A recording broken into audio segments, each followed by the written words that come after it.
हरी आसा तुम ही सज्जन सुहेले, राखो राखण हार दयाला, नानक करके गोले। नाहौ जति सती नहीं पढ़िया, मूर्ख मुग्धा जन्म पिया। प्रणवत नानक तिनकी शरणा, जिन तू नाही विसरिया। वाहिगुरु साहिब जियो, साची लिवै बिन देह निमाणी, देह निमाणी लिवै बाजों, क्या करे विचारिया। तुद बाज समर्थ कोई नाही, कृपा कर बनवारिया। एस नाउ और थाओ नाही, शब्द लाग सवारिया। कह नानक लिवै बाजों, क्या करे विचारिया। कह नानक लिवै बाजों, क्या करे विचारिया। वाहिगुरु जी का खालसा, वाहिगुरु जी की फतेह। जुगो जुग अटल धन धन साहिब श्री गुरु ग्रंथ साहिब सच्चे पातशाह जी दी पावन पवित्र हजूरी अंदर सुभाईमान गुरु प्यारी गुरु सवारी गुरु साजी साध संगत जीओ, आप जी वडभागे हो। सतगुरां दे पावन चरण कमलां विच बैठ के आप जी ने रब्बी बाणी दा परम आनंद रस माणिया है। आओ समा है गुरमत विचारां दा। धन गुरु गुरु अमरदास सच्चे पातशाह जी दी पवित्र रसना तो उचारण की हुई बाणी आनंद साहब जी आपां लड़ीवार तो विचार साझी कर रहे हाँ। पवित्र 6वीं पौड़ी का आप जी ने पाठ श्रवण किया है। ते धन गुरु गुरु अमरदास सच्चे पातशाह जी ने इस पौड़ी के अंदर मनुखी देही का जिक्र किया है कि किवें मनुखा देही जिहड़ी है अकाल पुरख परमात्मा दे परमेश्वर दे प्रेम तो बिना प्रीत तो बिना एक निमाणी जी है। या इंज कह लीए जिवें कोई गड्डी है ते उस गड्डी का कोई एक पुर्जा खराब हो जाए तो वह गड्डी फिर सही कारज नहीं सवार सकती, सही ढंग नाल नहीं चल सकती। इस तरह ही सानू इस जीवन के अंदर एक कीमती मनुखा देही मिली है। तो इस मनुखा देही के जिन्ने भी अंग हैं वो बड़े अमोलक हैं। ये उन्ना चिर सफल ही नहीं हो सकती जिन्ना चिर ये मिले हुए कीमती अंग जिहड़े ने इन्हां दे राहीं आपां चंगे काम नहीं करते। जे इस देही नाल आपां चंगे काम करांगे, चंगे कर्म करांगे, तां इस देही दे राहीं आपां अकाल पुरख परमात्मा प्रभु दी जिहड़ी जोत साडे अंदर वसदी है उस जोत तक आपां पहुंच सकते हैं, जोत विच लीन हो सकते हैं। तां पहली गल तां ये देही मिली है, ये बड़ी कीमती दात मिली है सानू सारिआं नूं। परमेश्वर की यह दात है। गुरदेव तो रब्बी बाणी अंदर इत्थों तक आखते ने भी ये जिहड़ी देही है देवते भी इस देही नूं तरसदे हैं, वो भी सिमरते हैं। तो ये देही जिहड़ी है जिन्हों प्राप्त हुई है ये बड़े ही लंबेरे समय बाद मनुख नूं प्राप्त हुई है। महाराज आखदे भी कई यूनियां विचों मनुख नूं लंघना पिया, कितना सफर तय करना पिया, फिर जाके किते ये मनुखा देही मनुख नूं हासिल हुई। कई जन्म पाए कीट पतंगा, कई जन्म पाए कीट पतंगा, कई जन्म गजमीन कुरंगा, कई जन्म पंखी सर्प होयो, कई जन्म हैवर वृख जोयो, मिलन काल ए देश जरिया। कह लगे ये जो देही हुण मिली है कादे वास्ते मिली है? कह लगे ये देही मिली है परमात्मा दे मिलाप वास्ते। चिरन काल ए देश जरिया। कह लगे ये देही जिहड़ी बड़े चिरां तो बाद मिली, बड़े समय तो बाद मिली है। ये नहीं भी ये मनुखा जन्म एक बारी जिहड़ा चला गया दोबारा फिर मिल जाता है। मेरे साहब ने रब्बी बाणी अंदर इत्थों तक आखे है, बाबा कबीर जी आखते ने बई जिवें कोई फल पक के टाणी तो डिग पैंदा ना तो दोबारा फिर लगता नहीं। ये देही इसी तरह है, एक बारी जीवन मिलया है दोबारा मिलेगा, इस गल का कोई भी कह लगे सबूत कोई गारंटी नहीं है। तो इस देही नूं सफला कर तूं, इस देही नूं सफलियां कर।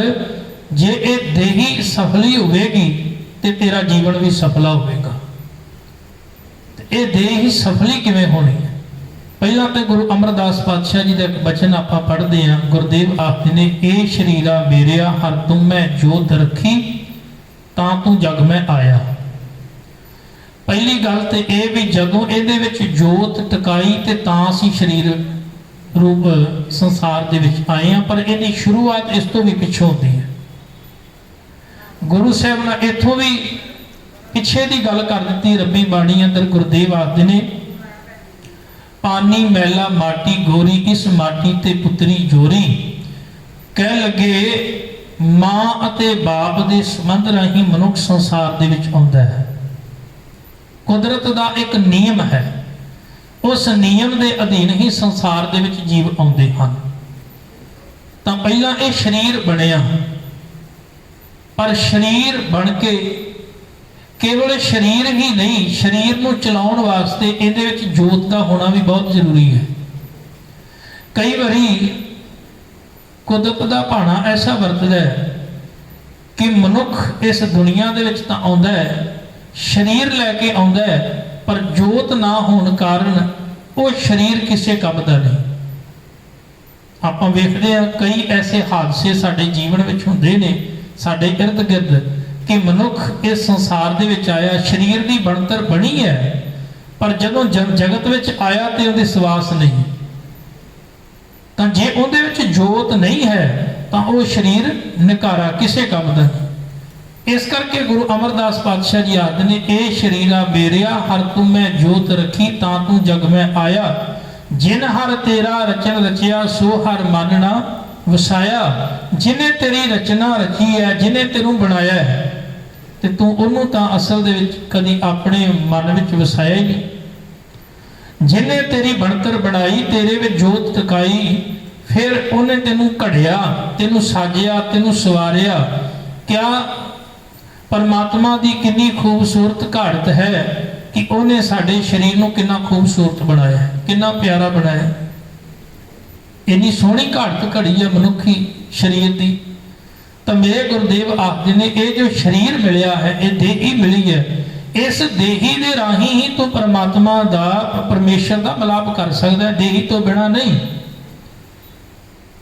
जे इस देही के अंदर परमात्मा की जोत है तो जिन्ना चिर जोत है उन्ना चिर ही बोल रहे हैं, खा रहे हैं, पहन रहे हैं, चल रहे हैं। साडा हर एक कर्म जिहड़ा है वो हो रहा है। जे जोत ना होवे तो आपां कुछ भी नहीं कर सकते। जोत है तो ये शरीर चल रहा है, जोत तो बिना नहीं।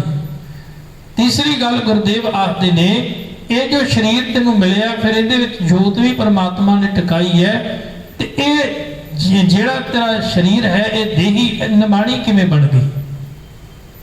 निमाणी किवें? निमाणी इस करके है कि जिस मकसद वास्ते संसार दे विच आए सां, जिस मकसद वास्ते देही मिली सी, वो मकसद वास्ते आपां कदम पुट नहीं रहे, उस वास्ते नहीं चल रहे। गुरु अर्जन देव सच्चे पातशाह जी का एक बड़ा प्यारा बचन आता है रब्बी बाणी अंदर।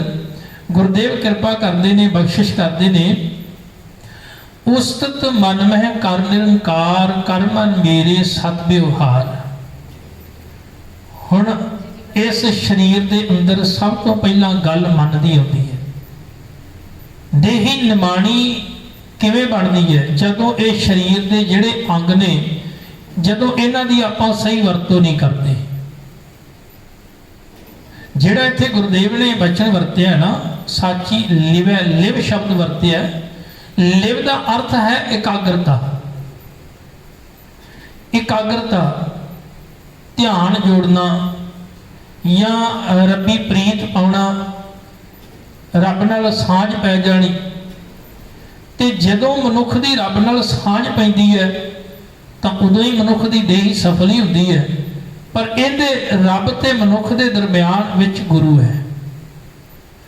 गुरु ने दसना है। साडी जिहड़ी लिव है वो नहीं भी जिहड़ी जोगियां वाली समाधि हुंदी सी।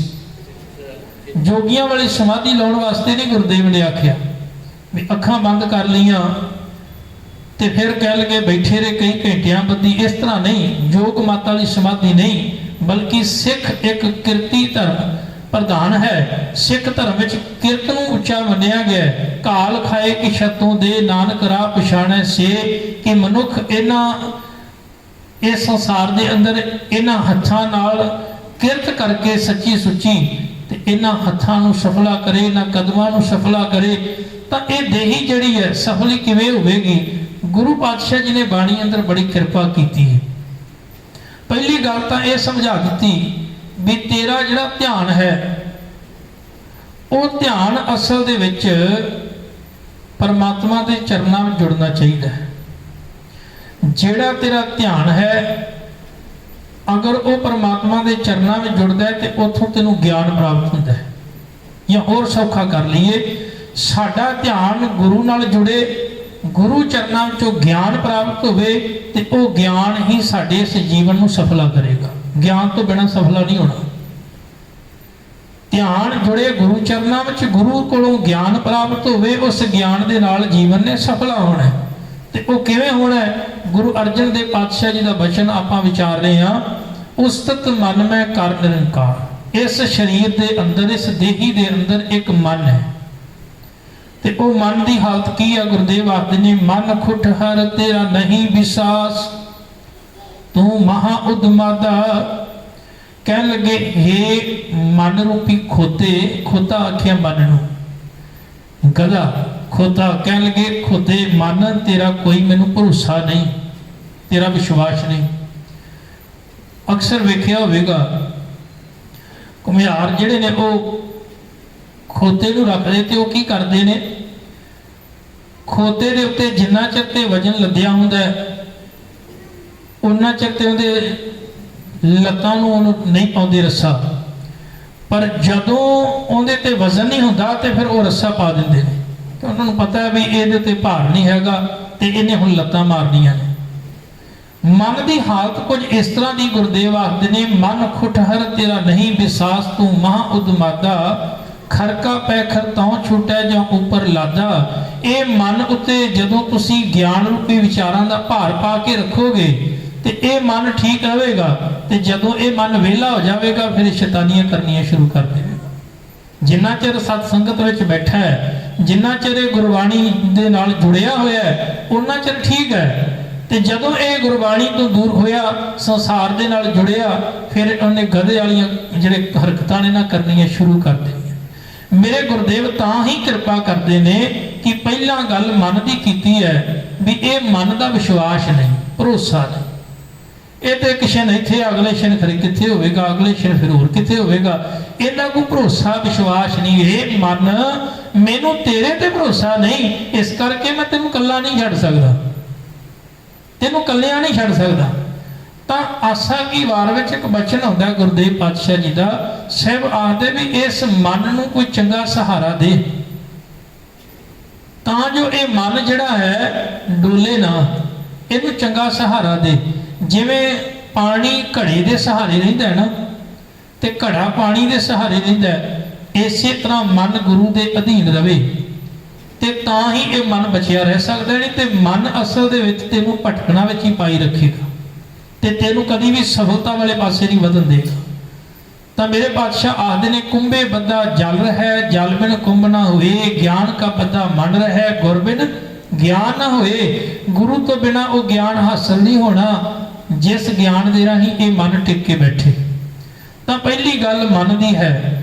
ਦੂਸਰੀ ਗੱਲ ਇਸ ਸਿਰ ਦੀ, ਇਹ ਸਿਰ ਵੀ ਇਹ ਸਰੀਰ ਇਸ ਦੇਹੀ ਦਾ ਇੱਕ ਹਿੱਸਾ ਹੈ।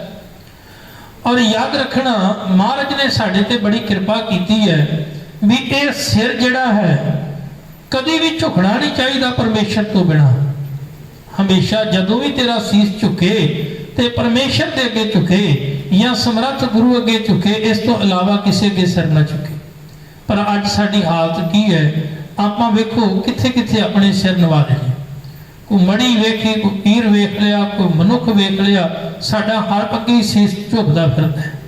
ਪਰ ਨਹੀਂ ਪਿਆਰਿਓ, ਗੁਰੂ ਪਾਤਸ਼ਾਹ ਜੀ, ਧੰਨ ਗੁਰੂ ਨਾਨਕ ਦੇਵ ਸੱਚੇ ਪਾਤਸ਼ਾਹ ਜੀ ਨੇ ਹਿਦਾਇਤ ਕੀਤੀ ਸਿੱਖ ਨੂੰ ਵੀ ਤੇਰਾ ਸੀਸ ਜੇ ਝੁਕੇ ਤੇ ਜਾਂ ਪਰਮੇਸ਼ਰ ਅੱਗੇ, ਜਾਂ ਤੇਰਾ ਸੀਸ ਝੁਕੇ ਕੇਵਲ ਗੁਰੂ ਸ਼ਬਦ ਅੱਗੇ, ਉਸ ਤੋਂ ਇਲਾਵਾ ਕਿਸੇ ਅੱਗੇ ਸੀਸ ਨਹੀਂ ਝੁਕਣਾ ਚਾਹੀਦਾ। ਇਤਿਹਾਸ ਦੇ ਵਿੱਚੋਂ ਇਸ ਗੱਲ ਦੀ ਪ੍ਰਤੱਖ ਮਿਸਾਲ ਮਿਲਦੀ ਹੈ। ਬੜੇ ਪਿਆਰੇ ਬਚਨ ਜਿਹੜੇ ਹਨ ਗੁਰੂ ਅੰਗਦ ਸਾਹਿਬ ਮਹਾਰਾਜ ਪਾਤਸ਼ਾਹ ਜੀ ਨੇ ਵਿਚਾਰਨ ਕੀਤੇ ਨੇ, ਪਰ ਆਪਾਂ ਇਤਿਹਾਸਕ ਘਟਨਾ ਵਿਚਾਰ ਕਰ ਲਈਏ। ਕੁਝ ਜੋਗੀ ਲੋਕ ਗੁਰੂ ਅੰਗਦ ਦੇ ਮਹਾਰਾਜ ਪਾਤਸ਼ਾਹ ਜੀ ਦੇ ਚਰਨਾਂ ਦੇ ਵਿੱਚ ਆਏ, ਇਕੱਤਰ ਹੋ ਕੇ ਆਏ, ਤੇ ਉਹਨਾਂ ਨੇ ਆ ਕੇ ਆਖਿਆ ਵੀ ਸਤਿਗੁਰੂ, ਸਾਨੂੰ ਇੱਕ ਸਵਾਲ ਦਾ ਜਵਾਬ ਚਾਹੀਦਾ ਹੈ, ਸਾਡੇ ਮਨ ਵਿੱਚ ਦੁਵਿਧਾ ਹੈ, ਸ਼ੰਕਾ ਹੈ। ਸਾਹਿਬ ਆਖਦੇ ਨੇ ਵੀ ਦੱਸੋ, ਸ਼ੰਕਾ ਨਹੀਂ ਹੋਣਾ ਚਾਹੀਦਾ, ਤੁਸੀਂ ਦੱਸੋ ਕੀ ਸਵਾਲ ਹੈ। ਉਹਨਾਂ ਆਖਿਆ ਵੀ ਸਾਨੂੰ ਇੱਕ ਗੱਲ ਦੀ ਸਮਝ ਨਹੀਂ ਆਈ ਵੀ ਗੁਰੂ ਨਾਨਕ ਦੇਵ ਮਹਾਰਾਜ ਪਾਤਸ਼ਾਹ ਜੀ ਦਾ ਜਿਹੜਾ ਸਿਰ ਹੈ ਨਾ, ਕਿਸੇ ਅੱਗੇ ਝੁਕਿਆ ਨਹੀਂ। ਉਹ ਕਹਿ ਲਗੇ ਜੋਗੀਆਂ ਕੋਲ ਗਏ, ਕਾਜ਼ੀਆਂ ਕੋਲ ਗਏ, ਬਾਹਮਣਾਂ ਕੋਲ ਗਏ, ਦੁਨੀਆ ਦੇ ਅੰਦਰ ਕਹਿ ਲਗੇ ਵੱਡੇ ਵੱਡੇ ਦੂਣੀ ਚੰਦ ਵਰਗਿਆਂ ਕੋਲ ਗਏ, ਬਾਬਰ ਵਰਗਿਆਂ ਨੂੰ ਜ਼ਾਬਰ ਕਹਿ ਦਿੱਤਾ, ਪਰ ਉੱਥੇ ਸਿਰ ਨਹੀਂ ਝੁਕਿਆ। ਪਰ ਤੁਸੀਂ ਐਸਾ ਕੀ ਕੀਤਾ ਕਿ ਗੁਰੂ ਨਾਨਕ ਸਾਹਿਬ ਨੇ ਤੁਹਾਨੂੰ ਮੱਥਾ ਟੇਕ ਦਿੱਤਾ? ਤੁਹਾਡੇ ਕੋਲ ਐਸਾ ਕੀ ਹੈ ਕਿ ਜਿਹੜਾ ਸਿਰ ਦੁਨੀਆ ਦੇ ਕਿਸੇ ਮਨੁੱਖ ਅੱਗੇ ਨਹੀਂ ਝੁਕਿਆ?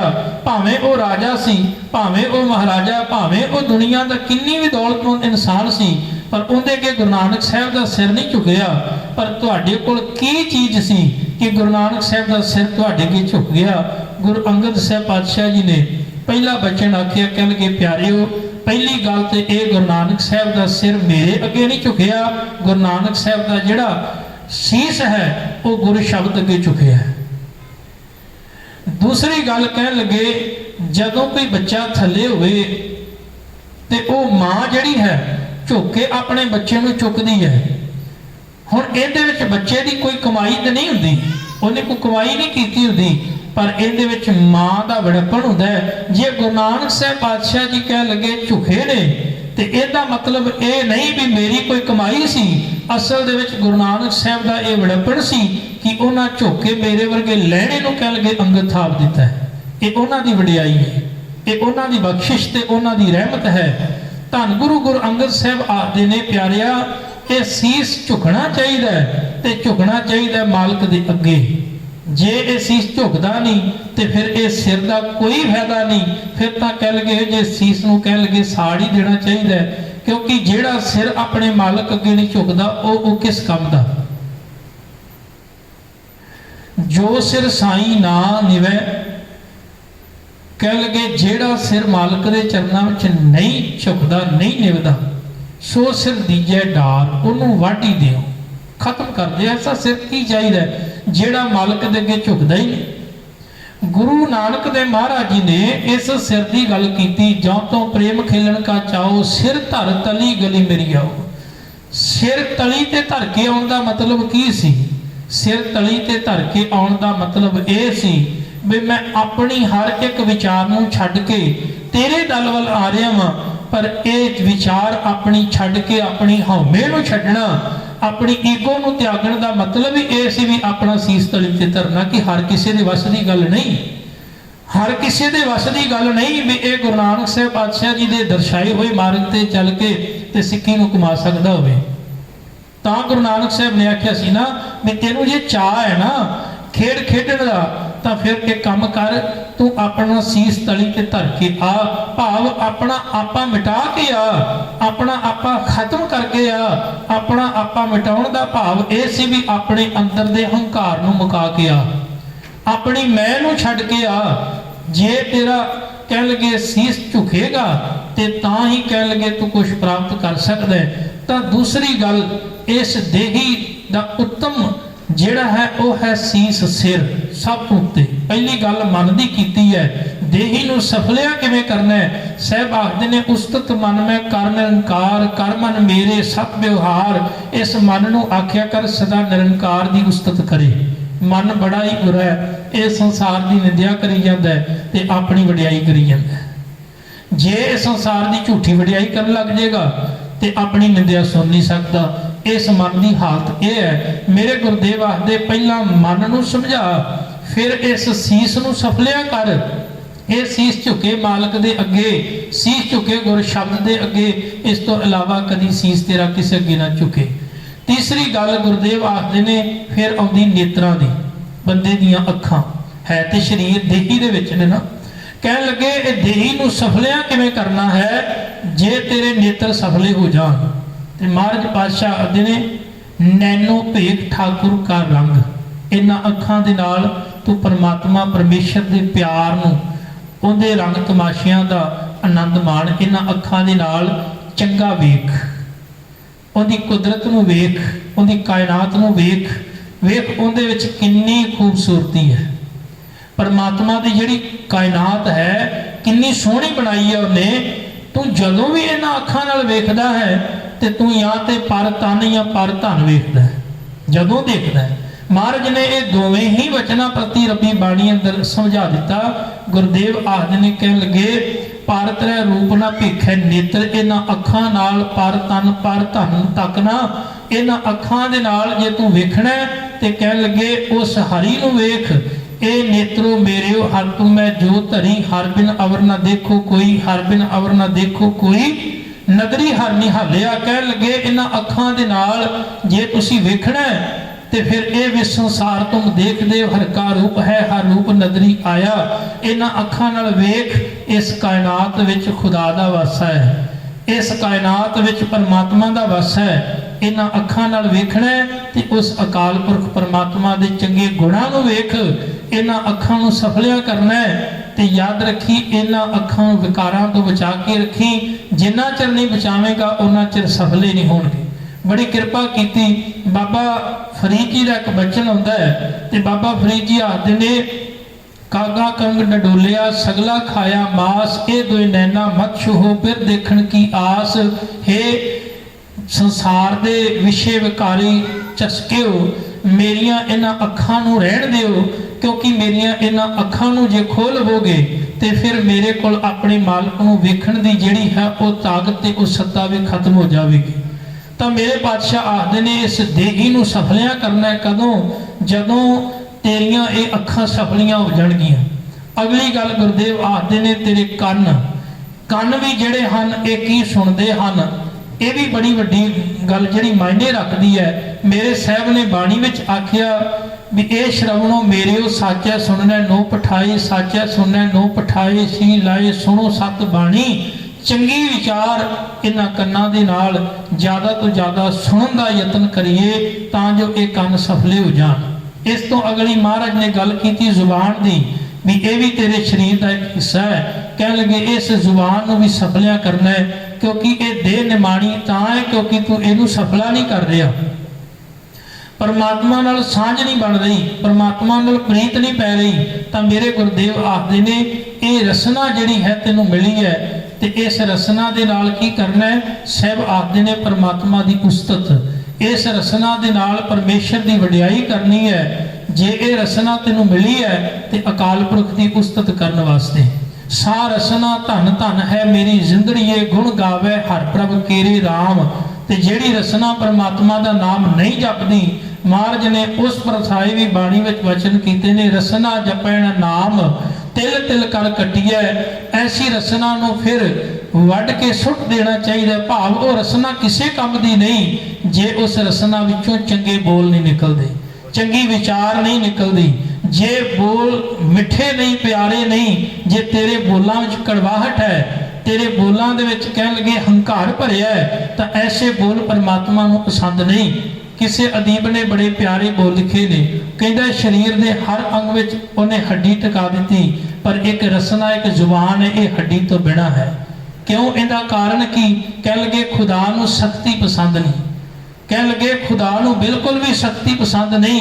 वो तो आप मिठ बोलड़ा है, तो जिहड़ा आप मिठ बोलड़ा है, मिठे बोल बोलण वाला है, वो कौड़े बोल किवें बर्दाश्त कर सकता है, फिक्के बोल किवें बर्दाश्त कर सकता है। कुदरत को नापसंद है सख्ती जुबान में, इसलिए नहीं दी हड्डी जुबान में। उन्हें हड्डी इस करके नहीं पाई क्योंकि उन्होंने इहदे विच बिल्कुल भी सख्ती जिहड़ी है वो प्रवान नहीं। तो मेरे गुरुदेव आखदे ने इस रसना नूं सफलिया करना है। उस तो अगली गल आउंदी हत्थां दी। महाराज आखदे ने भाई इन्हां नाल तू चंगी किरत करके ते दसां नूहां दी जिहड़ी है किरत कमाई करके घाल खाए कि छत्तों दे नानक राह पछाणै से। कह लगे इन्हां हत्थां दे नाल किरत कमाई करके फिर उस किरत दे विचों कह लगे कुछ दसवंध कढ के ते समाज दा दुनिया दा भला करना है। इन्हां हत्थां दे नाल सेवा करनी है, क्योंकि भाई गुरदास जी आदे ने बिन सेवा त्रिग हथ पैर। ये हथ अते पैर सेवा तो बिना सफले नहीं हो सकते। ते जदों सेवा करेगा हथ भी ते ये पैर भी सफले होणगे। ते अखीर महाराज आखदे ने पैरां दा भी, इन्हां पैरां दा भी साडे जीवन विच बड़ा वड्डा योगदान है। वो की है? साहब आखदे एक कदम ही बंदे नूं लैके तुरदे ने, या चंगी संगत च या माड़ी संगत च, या चंगे लोकां वल या भैड़े लोकां वल। चलना इन्हां कदमां ने है, ते जे एक कदम सही पासे तुरनगे ते तेनू छेती मंजिल मिल जाएगी। नहीं तो साहब आखदे एक कदम जे गलत पासे गए तो तेरे जीवन नूं बर्बाद कर देंगे। तो गुरु अर्जन साहब महाराज पातशाह आखदे ने चरण चलो मार्ग गोबिंद, मिटे पाप जपिए हर बिंद। इन्हां चरनां नाल इन्हां कदमां नाल तू मालक दे दर्शाए हुए राह ते चलण दा यतन करना है। धन गुरु गुरु अमरदास सच्चे पातशाह कृपा करते ने। साची लिवै बिन देह निमाणी, परमात्मा दे प्यार तो बिना ये देही जिहड़ी है बिल्कुल ही निमाणी ने आसरी है। देह निमाणी लिवै बाजो क्या करे बेचारिया। कह लगे ये बेचारी निमाणी जी देही परमात्मा दे प्यार तो बिना, प्रभु की सांझ तो बिना ने आसरी है। ते कह लगे फिर इहदे तो किवें आस लाई जा सकती है भी ये चंगे काम करेगी, चंगे पासे जाएगी या ये सफली हो सकेगी। कह लगे बिल्कुल भी नहीं। ये न्यासरी हुई देही प्रभु चरणा तो बिना कह लगे सदा ही नकारे ते भैड़े काम करती है। अगला बचन गुरुदेव करते ने तुद बाज समर्थ कोई नाही कृपा कर बनवारी। हुण तरला लिया गुरु के चरणों विच भी मालक तेरे तो बिना होर कोई समर्था नहीं रखता, तेरे तो बिना होर कोई नहीं, तू कृपा कर बख्शिश कर। हे प्रभु जे तू कृपा करेगा बख्शिश करेगा ते ये गुरु शब्द नाल जुड़ के ये देही जिहड़ी है सफली होवेगी, चंगे पासे लगेगी। इस नो होर थाओ ना ही शब्द लाग सवारिया, तेरे तो बिना होर कोई थां नहीं। केवल तू कृपा करें, शब्द नाल जोड़े ते शब्द दे राही ही इस देही का उधार हो सकता है। भाव ज्ञान दे नाल इस देही नूं आपां सफलियां कर सकते हाँ। अखीर साहब आखदे ने कहे नानक लिवै बाजों क्या करे विचारिया। नानक जी आखदे हन परमात्मा दे चरना तो बिना दी प्रीत तो बिना ये शरीर जिहड़ा है कह लगे पर अधीन भाव माया दे अधीन रहिंदा है। पर जदों शरीर परमात्मा दे चरना नाल जुड़ जाता है तो इहदे हर एक बंधन जिहड़े हन कट्टे जाते हैं। फिर ये नियासरी नहीं होती, फिर ये निमाणी नहीं होती, फिर यही देही जिहड़ी है अकाल पुरख परमात्मा विच अभेद करन दा बड़ा ही वड्डा योगदान पाउंदी है। इस करके ही गुरु अमरदास सच्चे पातशाह जी ने आख दिता सी लिव छुड़की लगी तृष्णा माया अमर वरताया। ये माया अमर वरताया दा भाव यह सी भी माया ने अपना प्रभाव ऐसा पाया कि मनुख जिहड़ा है परमात्मा के चरणों तो दूर हो गया ते तृष्णा के अंदर प्रबल हो गई। गुरु कृपा करे साडी लिव साडी एकाग्रता साडा जिहड़ा ध्यान है गुरु शब्द विच जुड़े ते गुरु शब्द रूपी ज्ञान साडे जीवन विच आवे ते आपां अपने जीवन नूं सफला कर सकीए। सतगुर सानू सारिआं नूं चढ़दी कला बख्शण। विचारा करदिआं बेअंत भुलां होईआं बख्श लैणीआं। बुलाओ फतेह। वाहिगुरू जी का खालसा वाहिगुरू जी की फतेह।